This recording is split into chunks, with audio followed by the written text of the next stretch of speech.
Assalomu alaykum va rahmatullohi va barakatuh. Bismillahir Rahmanir Rahim. Innal hamdalillahi ta'ala nahmaduhu va nasta'inuhu va nastaghfiruh va na'udzu billahi ta'ala min shururi anfusina va sayyiati a'malina. Innahu man yahdihillahu fala mudilla lahu wa man yudlil fala hadiya lahu. Wa ashhadu an la ilaha illallah wahdahu la sharika lahu wa ashhadu anna Muhammadan abduhu wa rasuluh.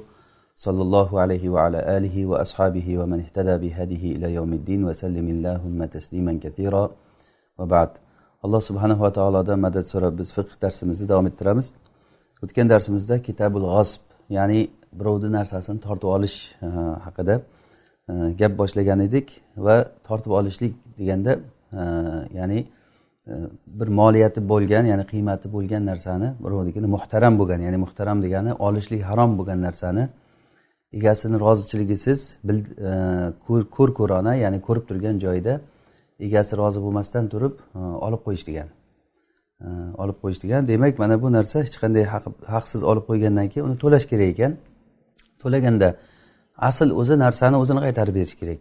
Birinchi o'rinda. Agar u narsa yo'q bo'lib ketgan bo'lsa, unda agar misli narsa bo'layotgan bo'lsa, uni mislini qaytarish kerak. Misli narsa degani unga o'xshashi bor. Masalan, kitob bo'lsa, bitta masalan nimadan chiqqan, matbaadan chiqqan kitob bir xil bo'ladi hammasi. O'shani bu misli degani yoki tovuqning tuxumi masalan bir-biriga yaqin bo'lganligi uchun fuqarolar buni misli narsa deyishgan. Birov 50 kilo bug'doyni tortib olgan, yeb o'rgan. Bu odam uni misli degani 50 kilo bug'doy berish kerak. Mana bu misli bo'ladi. Ammo misli bo'lmagan bo'lsa qiymatini to'laydi dedik. Qiymatini to'laydi. Ya'ni qiymati deganda uni o'sha tortib olgan kunidagi qiymatimi yoki husumat kunidagi qiymatimi yoki o'sha halok bo'lgan yeb o'rgan kunidagi qiymatimi, bunda mazhabda 3 ta qavul bor ekan.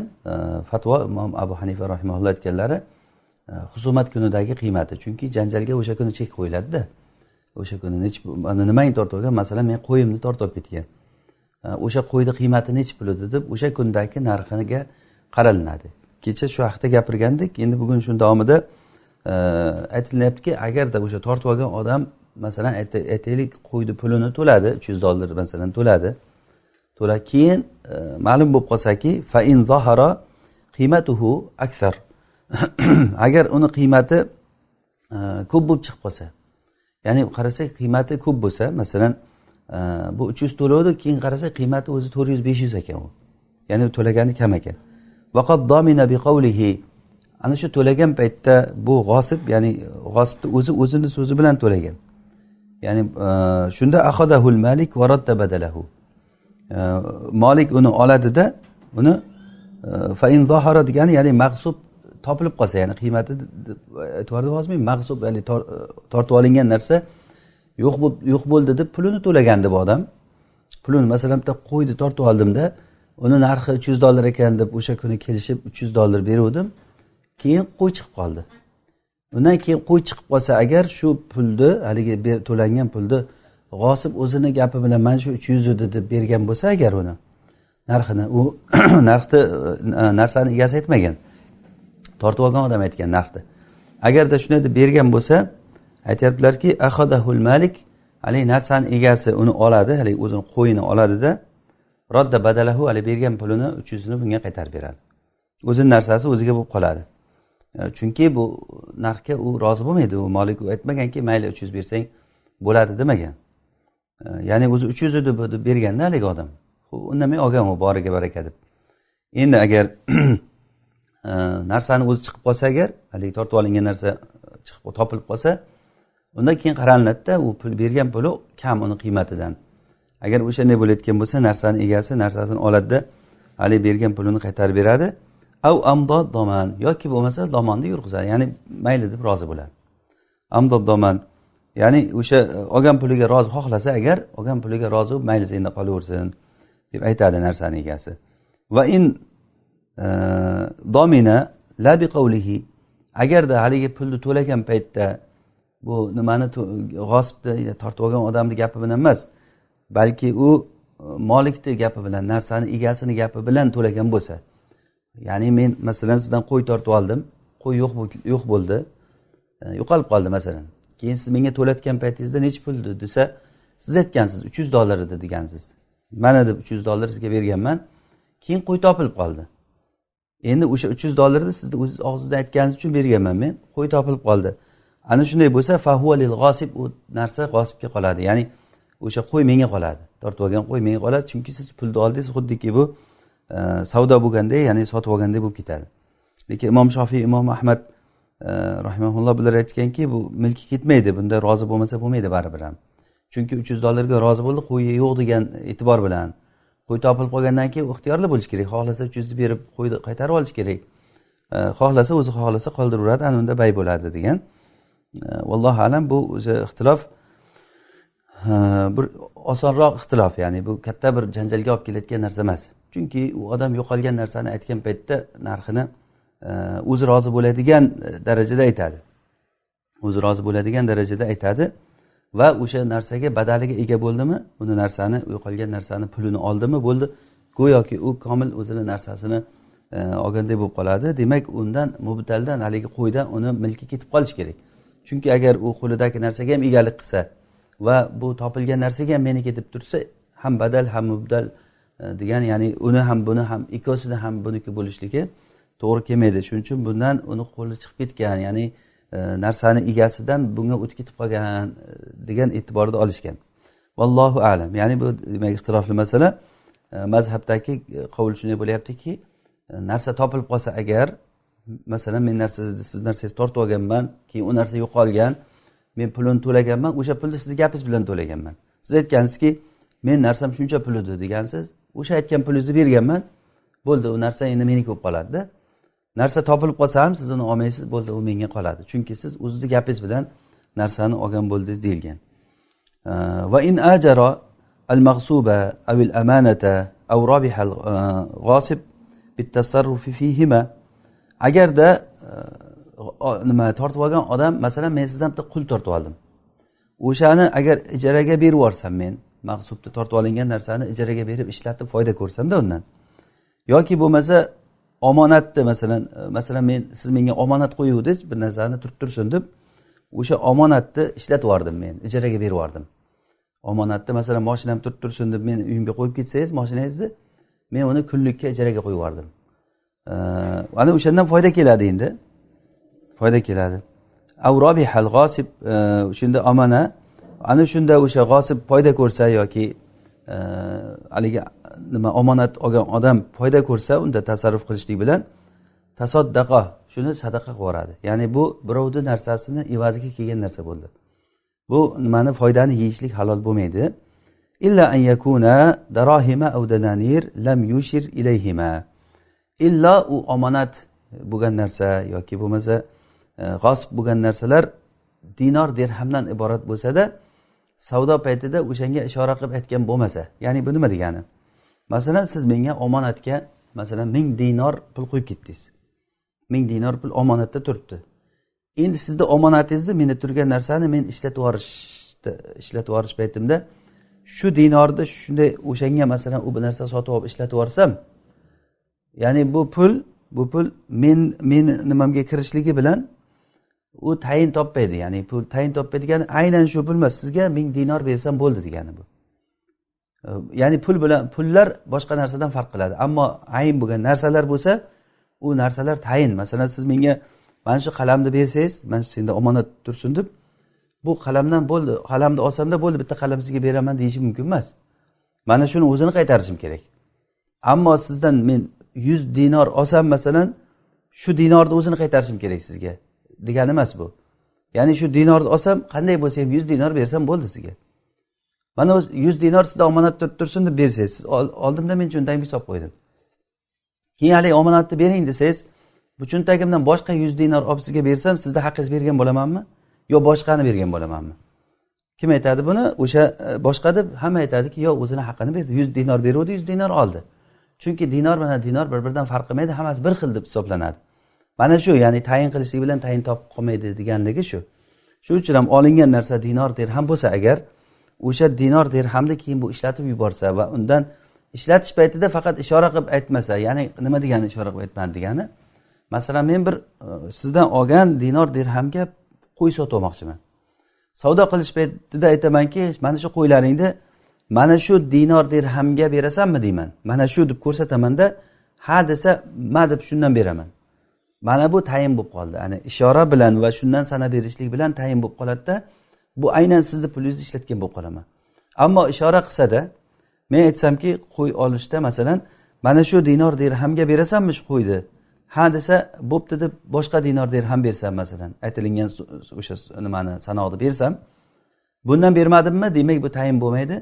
Foyda qilsam, mana bu narsalardan foyda qilsa, tasarruf qilsa, bu mazmun bo'lib qoladi. Tasarruf qilishligi bilan mazmun bo'lib qoladi. Ya'ni bu degani omonat bo'lgan narsalarni, omonatda turgan narsani ishlatib yorishlik bilan bu nimaga kirib qoladi? To'laydigan narsaga kirib qoladi. Omonatligi yo'qoladidan keyin u mazmun bo'ladi. Ya'ni buni ko'p takrorlab aytdik. Ya'ni nima degani? Mazmun degani to'lanadi. Qanday bo'lsa ham men to'lashim kerak shuni degani. Yo'qolib qoldi degan gap ketmaydi keyin.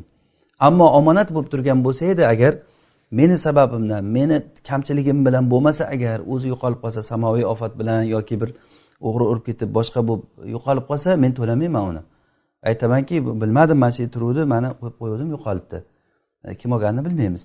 Yoki o'g'ri urib ketdi, yoki tortib olib ketdi kimdir kelib. Yonib ketdi, kuyib ketdi masalan, agar shunday bo'lsa, meni gapimga ishonish kerak odam. Bu amin bo'lgandan keyin, ya'ni omonatga qo'yilgan odamga ishongan odamiga qo'yadi odam. Al-qawlu qawlul amin. Mana fuqarolarda qoida borki, gap o'sha aminning gapi, ya'ni omonatdor odamning gapi olinadi. Omonatdor odamning gapi olinadi. Demak, mana shuni ishlatib olsa, hozir edi g'asbda birovdan dinor dirham tortib olsa, o'sha dinor dirhamni ishlatish paytida unga ishora qilib shundan pul sanab bergan bo'lmasa, bunda foydasi xobis keldi deyilmaydi. Foydasi o'ziga qolaveradi degani bu.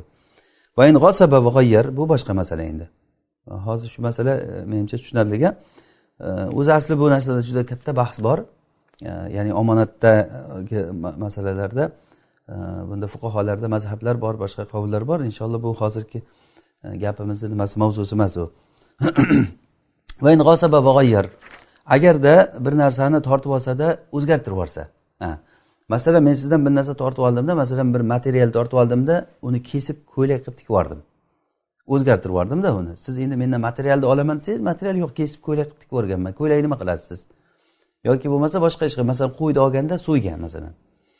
O'zgartirib yuborgan degani shu, fazal ismuhu, hatto shu darajada o'zgarganki, uni ismi o'zgarib ketgan. Uni ismi o'ziga boshqa narsaga aylanib ketib qolganda, masalan bug'doyni tortib olib turib un qilsa, mana bug'doy, un, ism o'zgardimi? Ism o'zgardi. Va a'zamu manafi'ihi, va yana uni manfaatlarini kattasi ketib qolgan. Masalan, bug'doyni tortib olib un qilsam, uni eng katta manfaati, bug'doyning eng katta manfaati nima? Yeyish, to'g'rimi? Yeyish manfaati turibdi hali. Mana bu hali ketgan yo'q degani. A'zamu manafi'ihi turibdi. Lekin a'zo manafi'ihi ketib qolsa, masalan yeyishni ham yeb bo'lmaydigan qilib qo'ysam. Masalan, men sizdan bug'doy tortib oldimda, uni ekib yubordim. Endi uni ekib yuboradigan bo'lsam, ketdi. U manfaatlardan biri ekish, manfaatlardan biri yeyish. Masalan, yeyish eng katta manfaati. Bug'doy deganda yeyish tushunamiz biz. Un qilib yesa ham, masalan, un qilsa ham bug'doy degan ma'noda turadi o'zi, ma'nosi, ya'ni katta manfaati turganligi uchun. Endi buni katta manfaatini yo'qotib yuborsa, katta manfaat, ya'ni undan bo'layotgan narsa yo'q. Masalan, bir sizda bir ko'p tug'ib beradigan qo'yingiz bor edi, har tuqqanda to'rtta tug'adigan. Men uni oldimdan so'ydim. So'ysam bir 30 kilo, 40 kilo go'sht qildi masalan. Bo'ldi, 30 kilo, 40 kilo go'sht beraman desam men. Go'sht beraman desa, endi uni katta manfaati nima edi? Tug'ib berish edi. Demak, uni o'sha zotdorligi yo'qoldi uni. Eng katta manfaati yo'qoldi uni. Ana shu paytda o'sha g'osib to'laydi, uni narsani to'laydi va malakahu bila hillin. Ya'ni unga ega bo'ladi, ya'ni ega bo'ladi degani, masalan, men sizdan mana shu qalamni tortib oldim va qalamni sindirdim. Qalam sindirdim, men siniqlay turibdi menda. Bunda egasi kelib qarasa, qalam sinib yotibdi. Pulini ber menga deydimi? O'sha pulini bo'pti, mayli, pulini beraman. Pulini beraman deb kelishsam, qancha turadi bu? Narxini kelishdik. Bo'ldi, 50 dirham turadi. Bo'l 50 dirham qarzman sizdan. Beraman deyishim bilan bu menga o'tib qoladi-da, lekin uni badalini hali o'sha 50 ni sizga bermagunimcha bundan foydalanish mumkin emas, halol emas. Qachon uni bersam, sizda rozichilik bo'lib turib ajralgandan keyin bu menga o'ta xuddi sotib olganda deb qolaman sizga to'lagandan keyin. O'zi aslida birovning narsasini birov tortib olishligi bilan tortib oldi. Bu zulm qildi. Endi asli haq egasiga qaytarib berilish kerak. Shuni tushunaylikki, bir odam bir narsani tortib olsa, tortib olgan odamning moli halol degani emas bu. Ya'ni men masalan sizdan bir narsani tortib olsam, men zulm qildim, to'g'ri. Lekin meni ham molim sizga halol bo'lib qoldi degani emas, yo boshqalarga halol bo'lib qoldi degani emas bu. Odamlar tushunadiki, masalan, birov bir narsani tortib oldimi, bo'ldi. Urib uni masalan tortib olgan bo'lsa, masalan 100 dirhamlik narsani tortib olsa, bu borib urib 200 lik narsasini tortib kelishligini halol deb o'ylaydi. Unaqa bo'lmaydi. Hatto urush masalan uni qonun to'kish masalan yoki a'zosiga talafot yetkazishlik u haromligicha turaveradi, mumkin emas. Musulmon kishini molini olib qo'yishlik, musulmon kishini obro'sini to'kishlik, musulmon kishini qonini to'kishlik, a'zosiga talafot yetkazishlik, urish, sindirish bu mumkin emas hech qachon. Hatto g'osib bo'lsa ham, agar u g'osib bu birovdan narsani tortib olgan bo'lsa, oshi borsa siz o'zingizda haqqingizni olishga haqqingiz bor. Undan tashqariga o'tib, undan siz haqqingizdan oshiqcha bunga zulm qilishlikka haq bo'lmay qoladi bunda. Agar bunday desak, o'zi juda katta fasodning eshigi ochilib qoladi odamlarga. Ana shu hozirgi hayotda bo'layotgan narsalar shu. Ba'zi odamlar o'zini haqman deb o'ylaydi-da, masalan birov uni pulini unga o'tib ketib qolsa, mana bo'lmasa endi sen ko'rib tur deb o'zini haqman deb o'ylab, undan ko'proq narsani qo'parib olib qo'yadi. Mana undan ko'ra ko'proq zolim bo'lib qoladi bu odam. Demak, bu narsaga chek qo'yishlik uchun bitta aytish kerakki, o'sha o'zini haqqini qaytarib berish kerak. Boshqa ziyod olishi mumkin emas. Demak, bila hillin qabla ada'i badalihi. O'sha hozir aytganmiz, uni badalini to'lashdan oldin u halol bo'lmaydi. Qachon uni badalini to'lasa, keyin halol bo'ladi. Masalan, kadab hishatin va tabxiha. Qo'yni olib, masalan, men sizdan bitta qo'y tortib oldim, uni so'ydimda pishirib yubordim. So'yib pishirsam agar, ana endi uni sizga bo'lgan manfaati yo'qolib qoldi-da. Uni faqat yeyishdan boshqa narsaga yaramay qoladi. Ammo undan oldinchi nima bo'ladi? Undan oldin jum berardi har yili, bola tug'ib berardi u. Ya'ni mana shu narsa manfaati yo'qolib qoldi. Yoki bir sizda sayrab turgan bir bedanani yoki bir yaxshi qushni olyapmanda so'ydim. Endi u so'ygandan keyin sizga nima kerak? Uni go'shtini nima qilasiz uni? Mani go'sht turibdi, oling desam masalan. Bedaningizni qaytarib bergan bo'lamanmi sizni?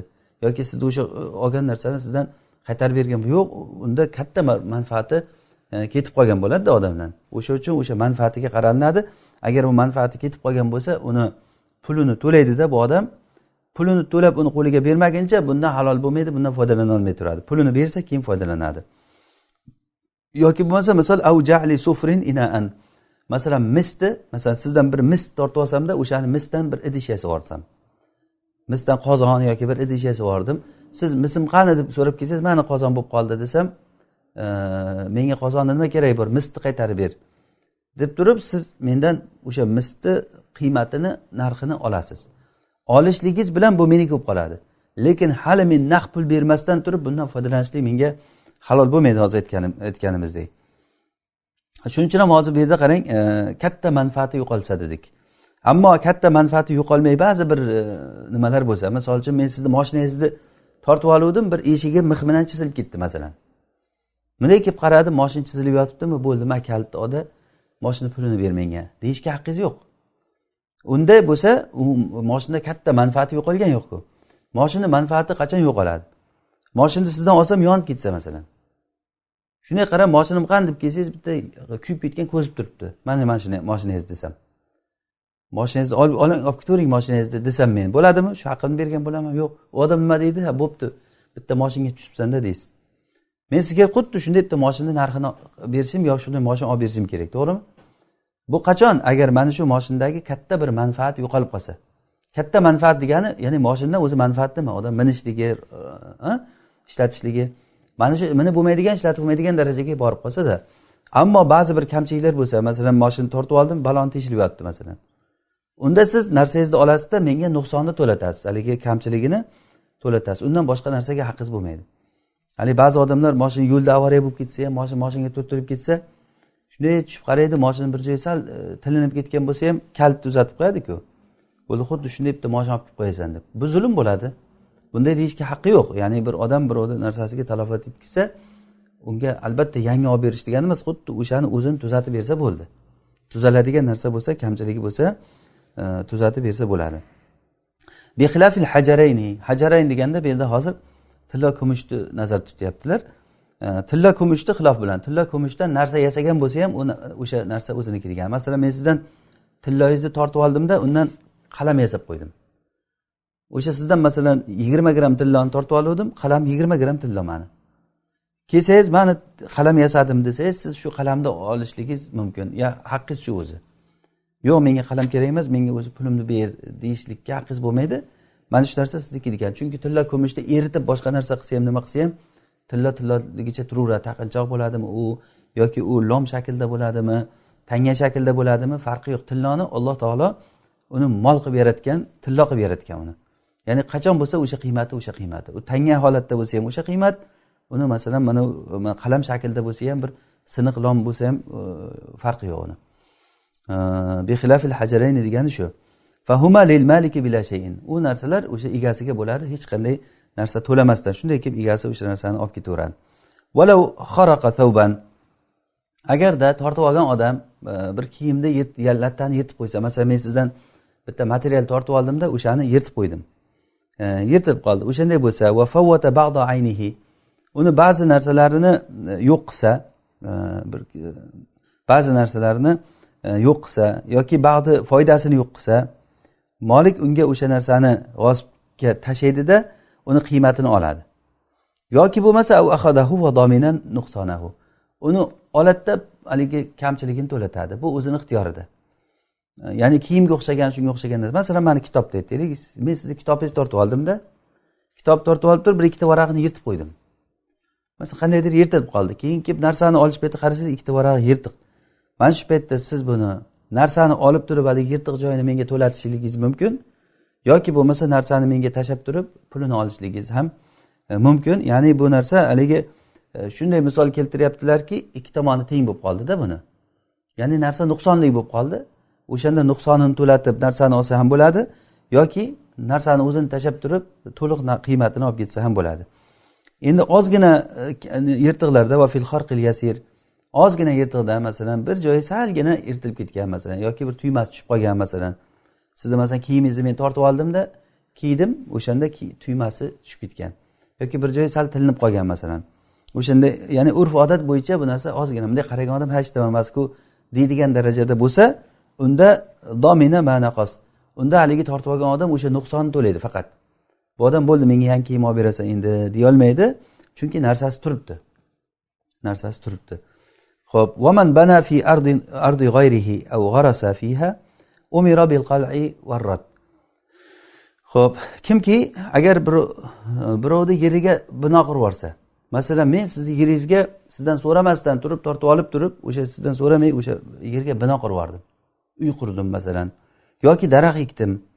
O'shanday bo'lsa, bunga aytiladiki, binoingni, daraxtingni qo'pardi olib ket deyiladi. Narsalaringni narsani menga joyimni qaytarib ber. Ana men aytsamki, men bu joyga qancha pul xarajat qildim desam, bu xarajat qilishlik sizni buyrug'ingiz bilan, ruxsatingiz bilan bo'lgan yo'q. Men o'zim qilganman buni.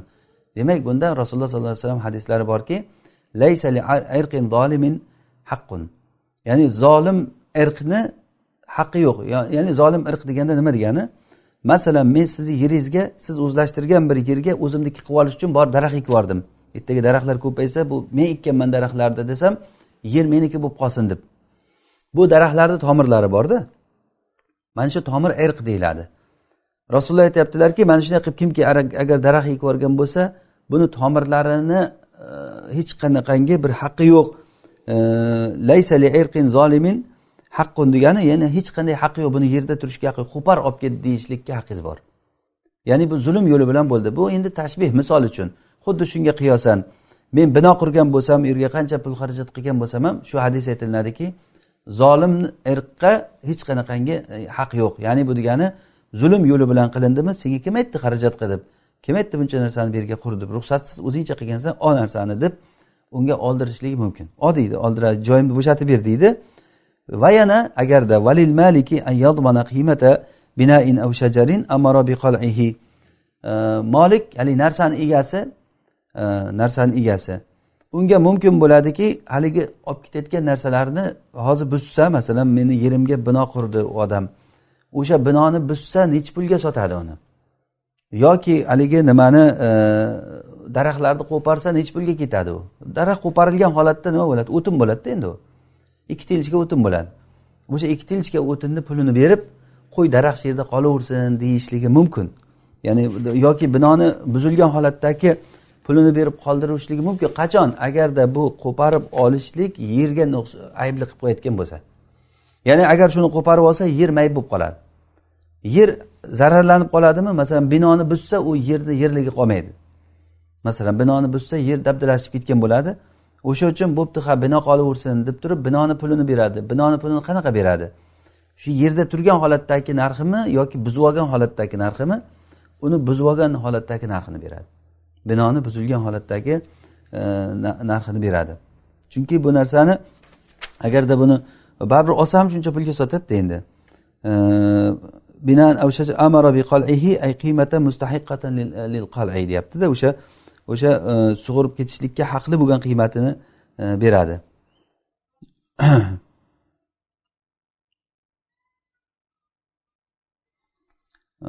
Ya'ni bu kishi ne deyaptilar? Qarang. Masalan, siz menga bu yerga bino qildingiz, o'sha bino bilan turganda yer nechta pul ketadi? Bino bilan turganda nechta pul ketadi? Masalan, uy bilan yer, masalan aytaylik 100 ming. Agar shu uy yo'q bo'lganda nechta pul ketadi? Yer. Uy yo'q bo'lsa 50 ming. Demak, 50 ming sizga bersam, men o'sha bino shu yerda buzilmay qolib ketadi. Bu qachon bunday deyishlikka haqqim bor? Majbur, sizga pulni bermay olib qolsam bo'laveradi. Chunki bu yerga zarar bo'lsa. Agar yerga zarar bo'lmasa, siz rozi bo'lmasangiz, men unday deya olmayman. Yo'q, men buzib ketaman deb turib olsangiz, men majburman, indamayman. Chunki u sizning narsangiz, olib ketishga, menga zararsiz siz olib ketishingiz mumkin.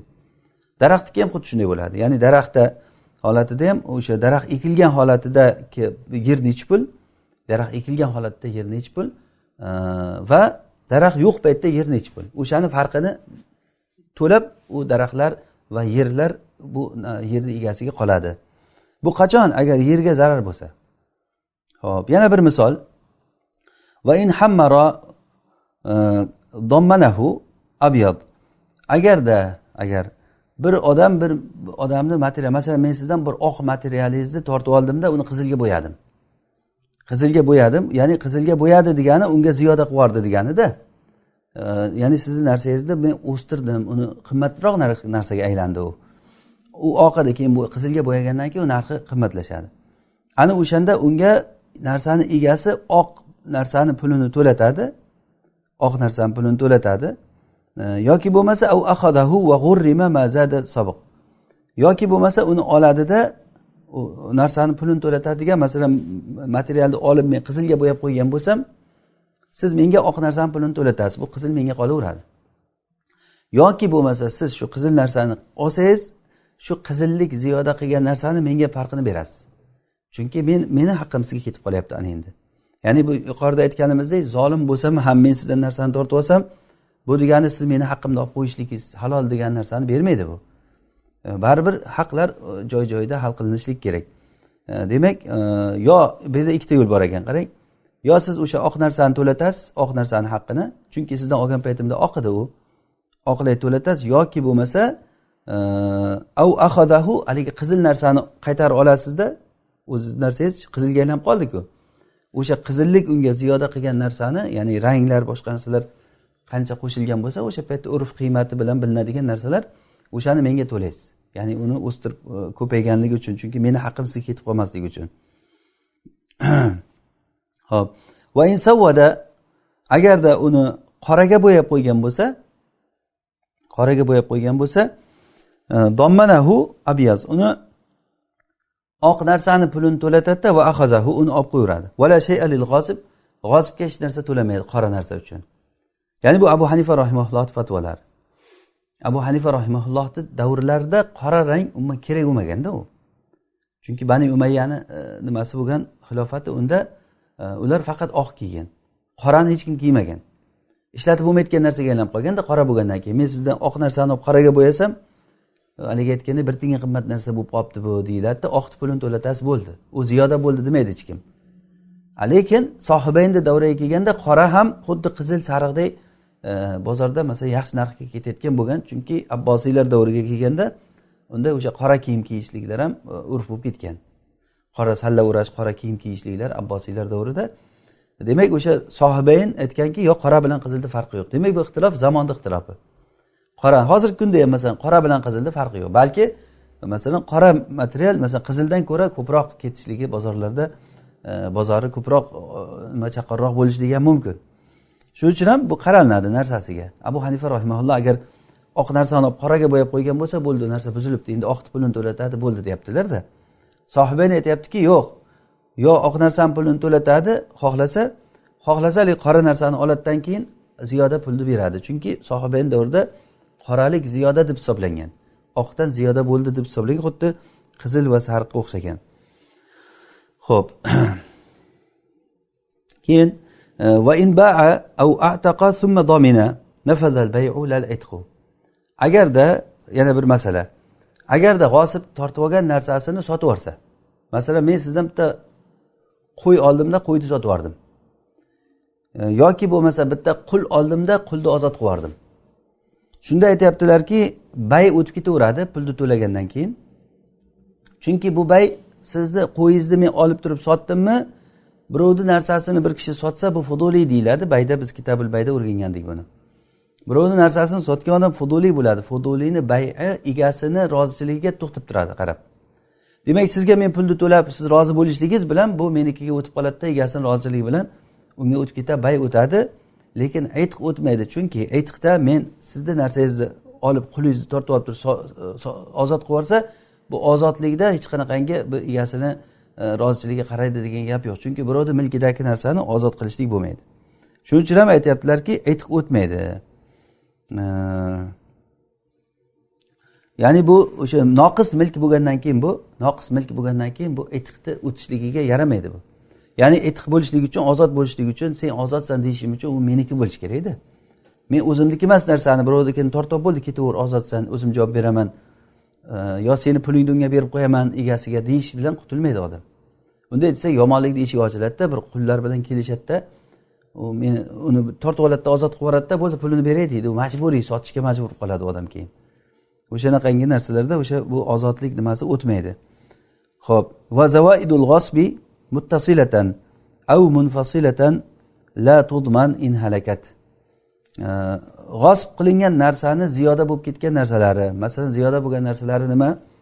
Misol uchun muttasil ziyodalar, misol uchun semirsa muttasil ziyoda. Masalan sizdan bitta qo'y oluvdim, semirdi. Yoki masalan sizdan bir nima oluvdim, joriya oluvdi, u chiroyli bo'lib ketdi masalan olgandan keyin. Chiroyli bo'lishligi yoki semirishligi bu muttasil ziyodalik. Endi munfasil ziyodaga misol, masalan, bola tug'sa masalan yoki daraxt tortib oluvdi, daraxt meva berdi masalan. Mana shu narsalar g'osibning qo'lida omonat turadi. Uni ham egasiga topshiradi. Agar halok bo'lib ketsa, o'sha ziyodasiga to'lamaydi. Chunki ziyodani u tortib olgan yo'q. Ziyodani tortib, u narsani tortib oldi, ziyodalik buni uyida paydo bo'lyapti, buni qo'lida paydo bo'lyapti. Lekin birovning milkidan paydo bo'lganligi uchun omonat bo'lib turaveradi birovniki u. Agar buni sababsiz, sababchi bo'lmasdan turib halok bo'lib ketsa, bu to'lamaydi. Agar sababchi bo'lsa 100% to'laydi. Agar sababchi bo'lmasa, men misol uchun men sizdan bitta qo'y oldim, qo'yni tug'di menikida. Endi bolasi o'lib qoldi. Siz kelib turib qo'yni qaytarib olib ketsangiz, bolasi yo'q, bolasi o'lib qoldi. Men sababli bo'lmasa o'lishligi, unda to'lamaydi deyapti. Agar o'zi men sababchi bo'lsam agar o'lishligiga unda to'layman. Agar sababchi bo'lmasam ziyoda bo'lgan narsalarga u to'lanilmaydi. Illa bi ta'addi. Hozir aytganimiz shu ta'addi sababchi bo'lish, ya'ni o'shani noto'g'ri ishlatishlik, unga o'sha o'limiga sababchi bo'lib qolishlik, halok bo'lishligiga sababchi bo'lib qolishlik. Avil man'i yoki bo'lmasa ba'da talab, so'ragan payti bermasa. So'ragan payti bermasa, mana bu ham o'sha nima zamonga kirib qoladi. Masalan, sizdan bitta qo'y tortib oldim men, u qo'y menikida tug'di. Keyin siz kim meni qo'yimni bergin desangiz bermayman dedim. Bola ham tuqqan ekan, u desa yo'q bermayman, o'zini ham bolasi ham bermayman. Bermayman deyish bilan u zamonga kirib qoladi. Zamon kiradigan, to'lanadigan narsa bo'lib qoladi.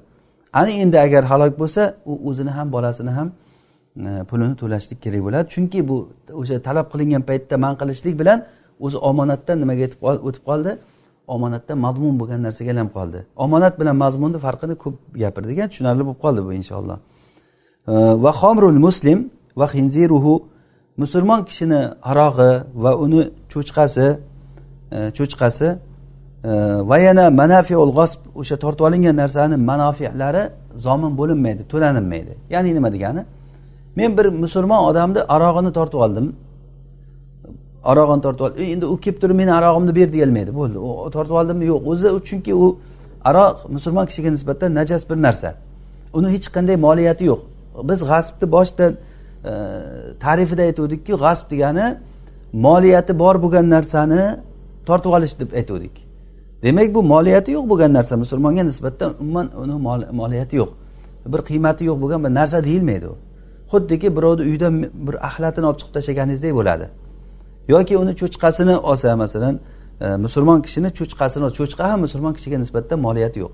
Ammo zimmiy odamga nisbatan aroq ularga bizga nisbatan bo'lgan ichimlik, sharobga bir yaxshi ichimlikka o'xshaydi, suvday xuddi, yoki nimaga cho'chqa ularda nimasida e'tiborida xuddi qo'yday, unga nisbatan moliyati bor, lekin musulmon odamga nisbatan moliyati yo'q. Shuning uchun ham xamrul muslim va xinzirihi deb aytayapti.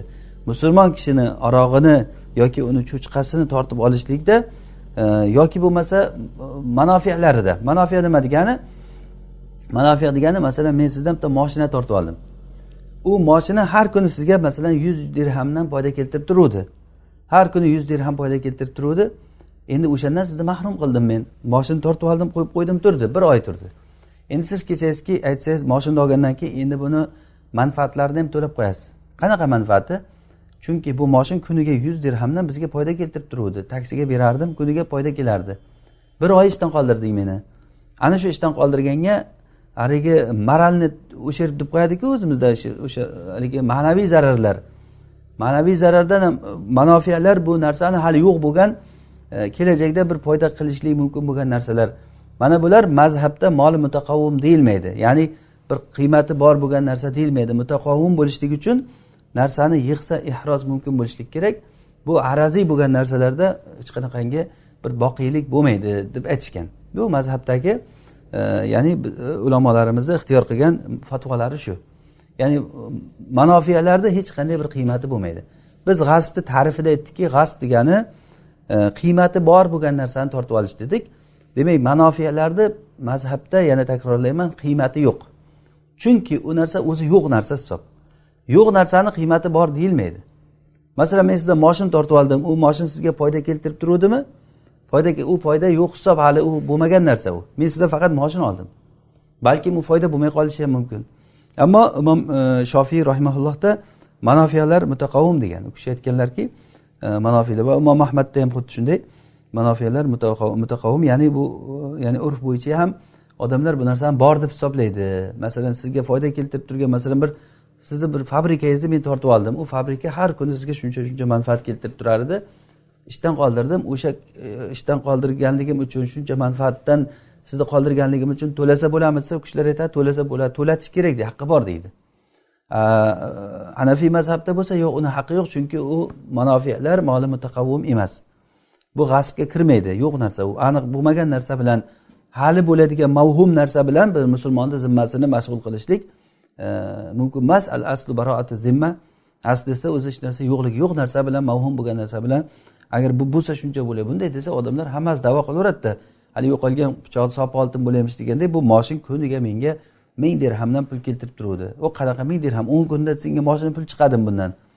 Desa masalan, yo'q, shuncha foyda ko'rib turuvdim men bundan deb isbotlab ham bersa, u bir yaxshiroq joyga ishlatib turgan bo'lsa, bu ya'ni odamlar o'rtasida qattiq bir nimalar, kelishmovchilik keltirib chiqaradi. Allohu a'lam. Ya'ni bu har qalay ixtilofli masala.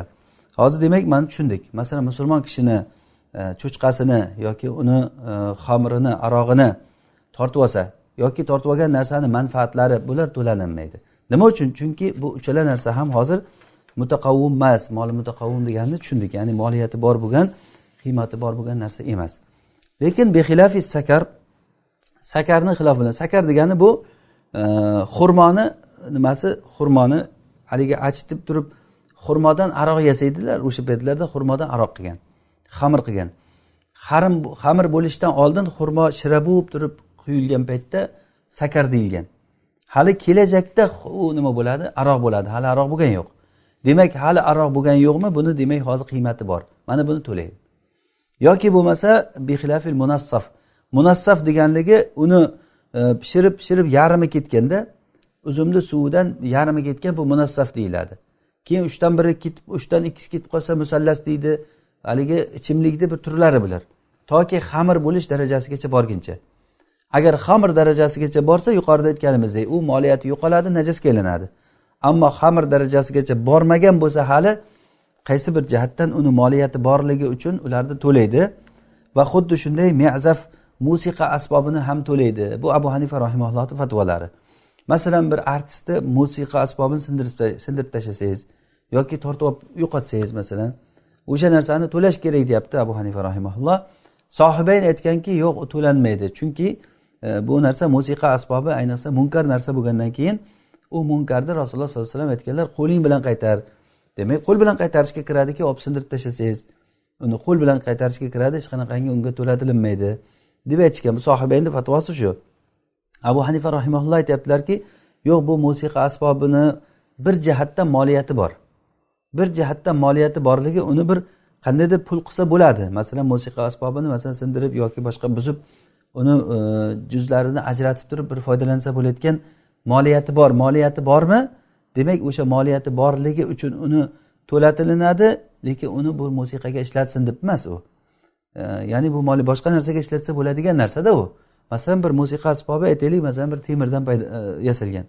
Ha, u temirda moliyati bor-da, baribir ham uni eritib bir narsa qilsa bo'ladi. Aytaylik, u misdan yasalgan bo'lishi mumkin yoki qimmatroq narsadan yasalgan bo'lishi mumkin. O'sha moliyati borligi uchun ana shu moliyati nima e'tibori bilan to'latilinadi deyaptilar-da Abu Hanifa rahimahulloh.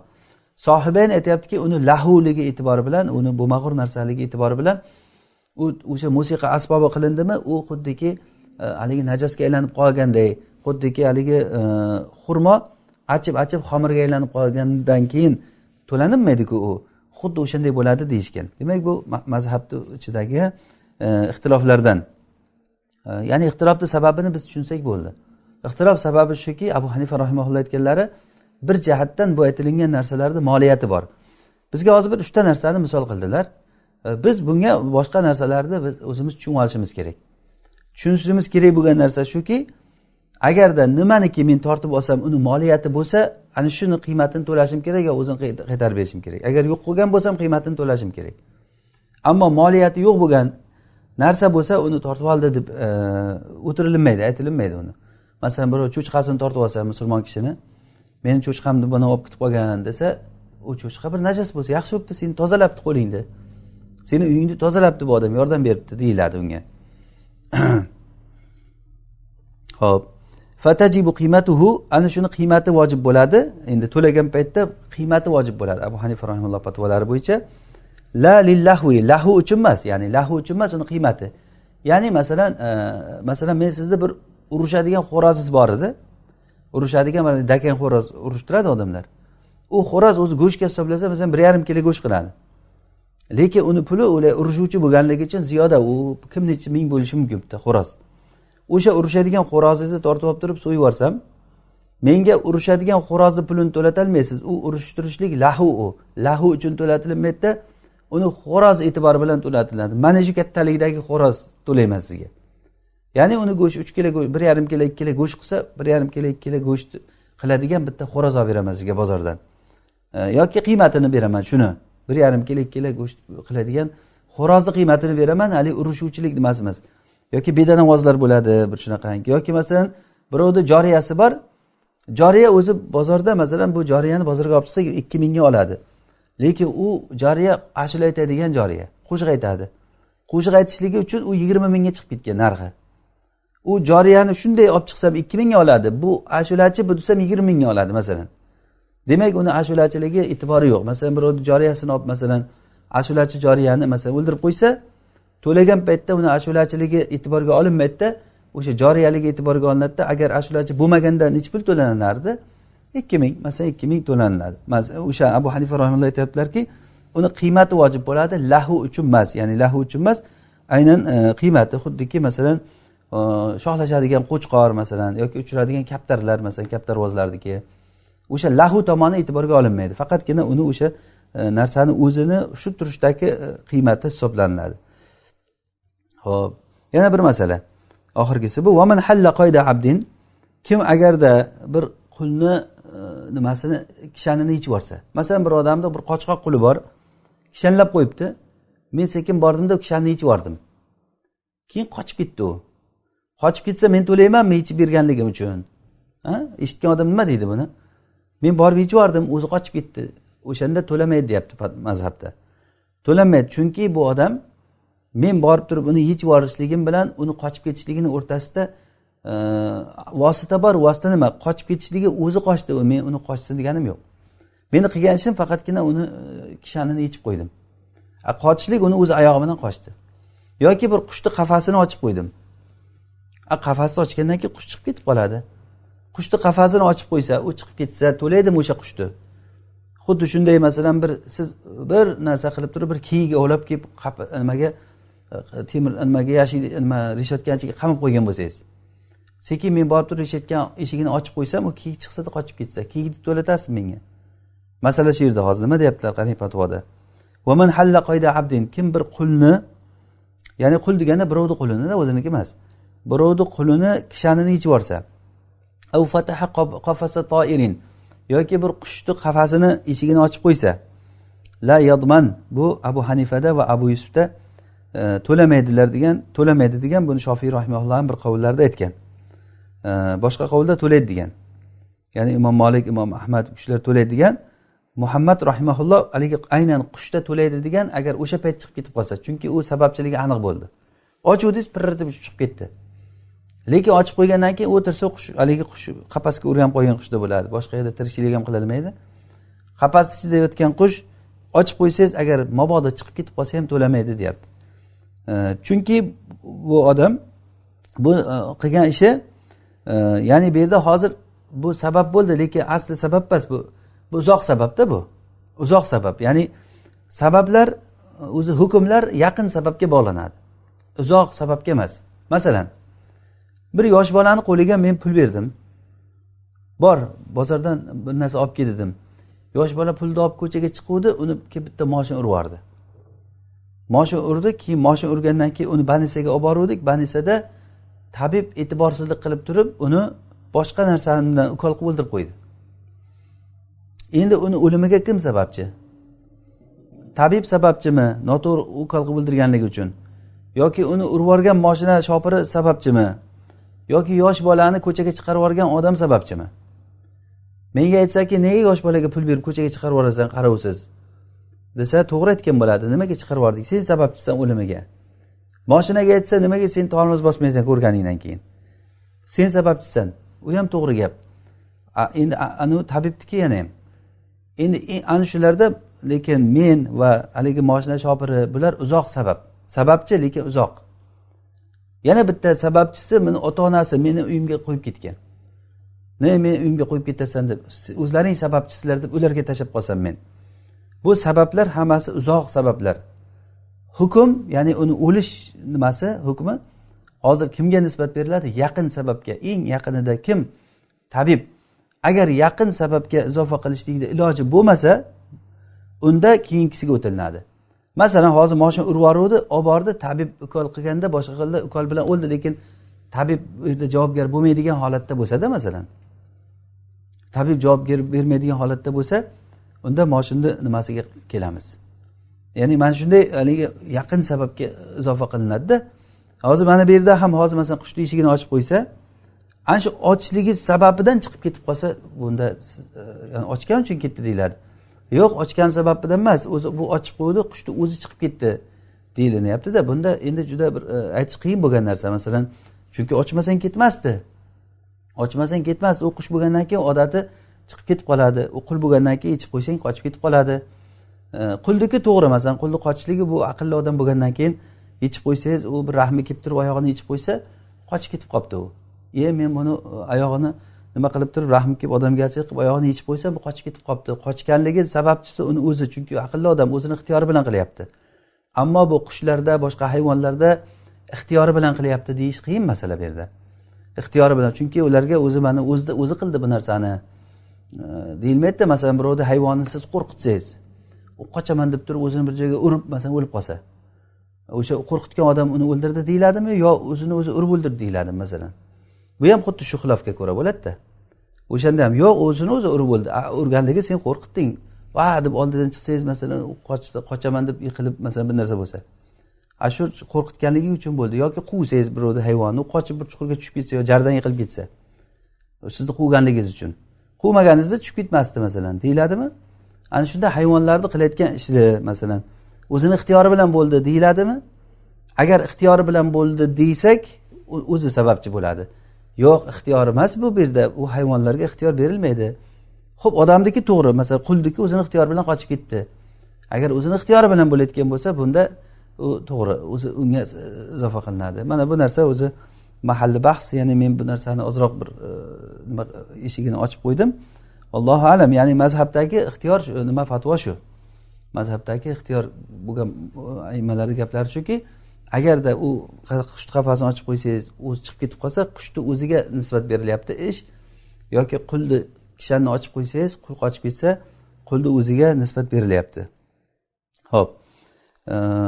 Oxirgi masalamiz man sa'a bi g'ayri haqqin aw qala ma'a hakimin yugharrim innahu wajada malan fagharramahu yadman.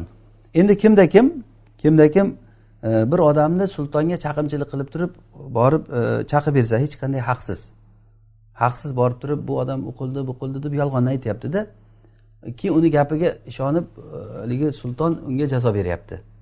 Sulton unga jazo berib, keyin qarasa yolg'onni chiqib qoldi. O'shanda bu odam to'laydi, o'shani keltirgan zararini to'laydi.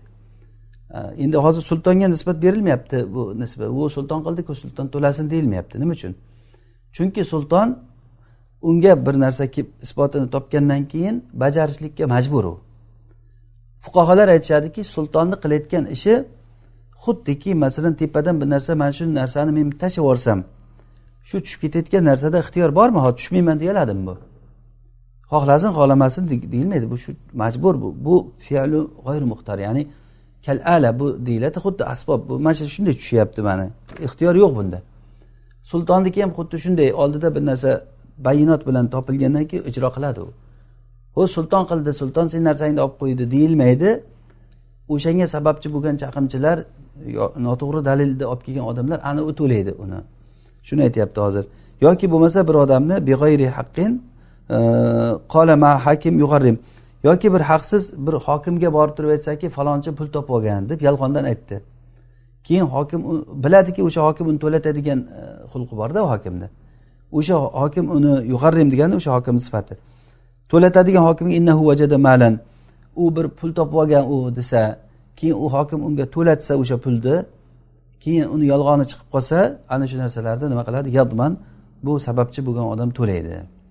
Ya'ni bu umuman olganda bitta qoidani bizga beradiki, agar zarar kim tarafidan kelsa o'sha odam to'laydi.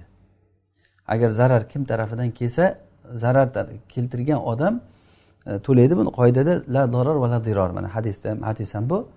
Zarar berish yo'q, birovga zulm qilishlik yo'q. Agarda kim agar birovning molini talafot yetkazayotgan bo'lsa to'laydi, o'sha talafot yetishlikka sababchi bo'lib qolgan bo'lsa u ham to'laydi, o'rganilib chiqqandan keyin haqiqatan. Lekin sabablarda ham hozir aytdikki, sababda eng yaqin sababga izofa qilinadi dedik. Allohu a'lam. Shu bilan bizniki hozir Kitabul G'asb tugadi. Ya'ni alhamdulillah mana bu biz fiqh o'rganishimizda qarang qancha narsalarni bizga o'rgatadi. Ya'ni bu kitoblar butun muomalatlarimizda muhtoj bo'layotgan narsalar. Masalan, mana g'asbda qancha gapni o'rgandik. Biror narsasini tortib olish, uni qaytarib berish. Bu narsa Alloh subhanahu va taoloning bizga bergan mutahhar bir pokiza shariati. Mana shu narsalarni biz amal qilib, agar o'rganib, shunga amal qilinsa, hamma narsa joy-joyiga tushadi, birovning haqqini yeyish bo'lmaydi. Mana shu birovning haqqini yeyish bo'lmaslik o'zi zuhd deyiladi. Zuhd deganda bir joyga bir g'orga kirib o'tirish degani emas bu. Zuhd degani birovning haqqini yemaslik degani. Allohu a'lam. Keyingi kitobda musannif rahimahulloh Kitabur Rahn kitobi deb boshladilar. Demak, rahn degani o'zi biz ozroq tushuncha beraylik. Rahn degani nima degani? Rahn bu garovga berish degani. Garov. Bu ham odamlar o'rtasida juda ko'p bo'ladigan, muomalatda bo'ladigan narsalar. Masalan, men sizdan qarz oldim. Qarz olishda siz menga ishonmaysizki, qarzimni bermay ketasan. Menga bir rahn ber desa, mana shunda men sizga rahn deb turib, mana bu narsani sizga qo'yaman. Moshimmi, uymi, nima bo'lsa ham. Rahnga qo'yilinsa, mana bu rahn deyiladi. O'shanda men beruvchi odam rohin deyiladi, beruvchi odam. Oluvchi odam fiqh istilohida murtahin deyiladi. Bu rahn.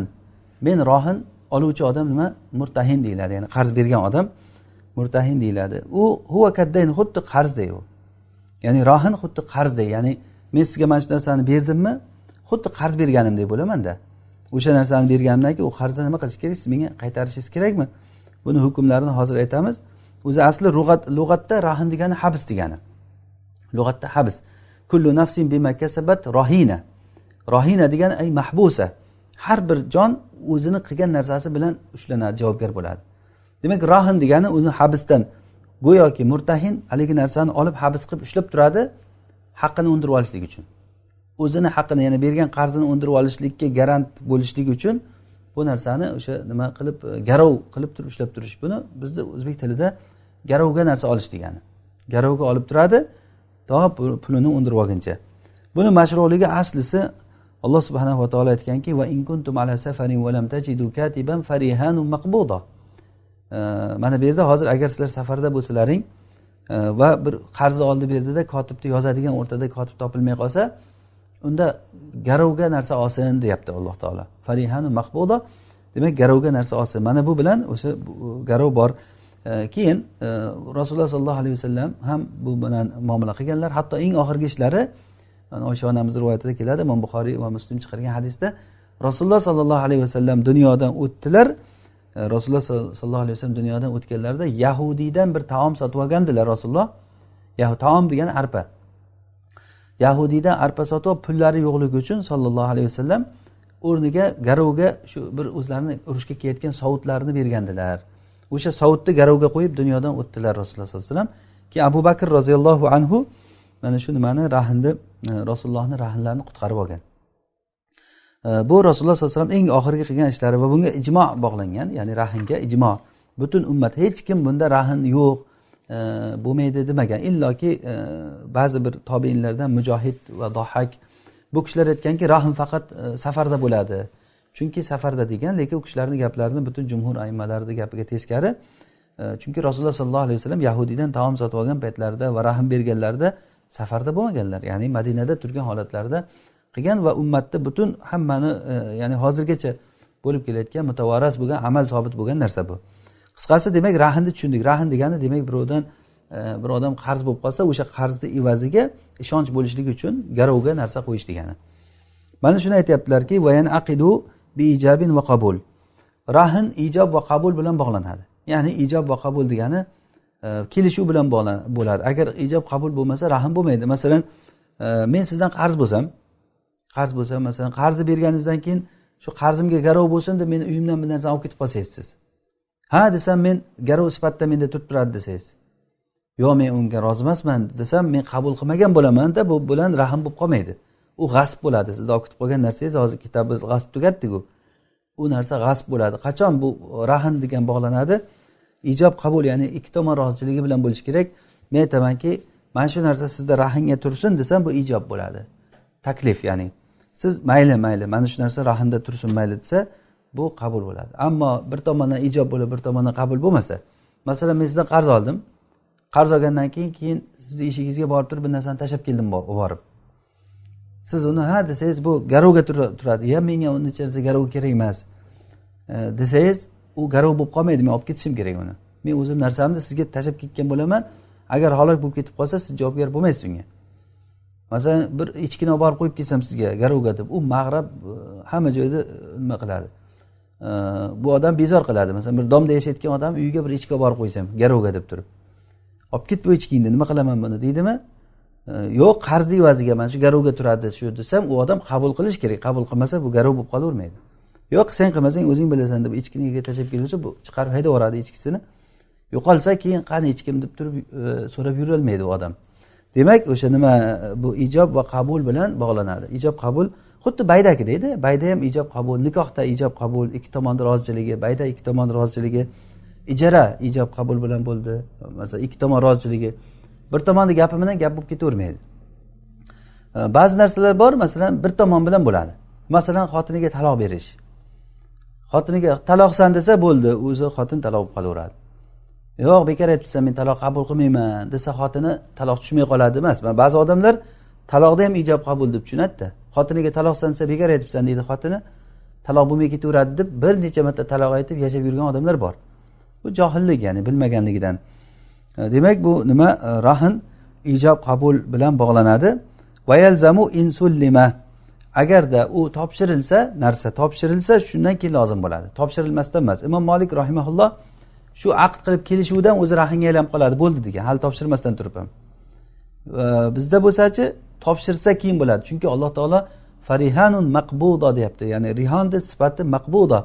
Rahn bu qabz qilingan bo'lish kerak ekan. Qachon qabz qilinsa keyin rahnga o'tadi u. Masalan, aytildi, men sizdan qarz oldim. Qarz olgandan keyin men aytdimki, mana shu narsa sizga rahnga beraman dedim. Bo'pti, mayli, roziman dedingiz. Hali sizga bermasimdan turib rahn bog'lanmaydi. Qachon lozim bo'ladi?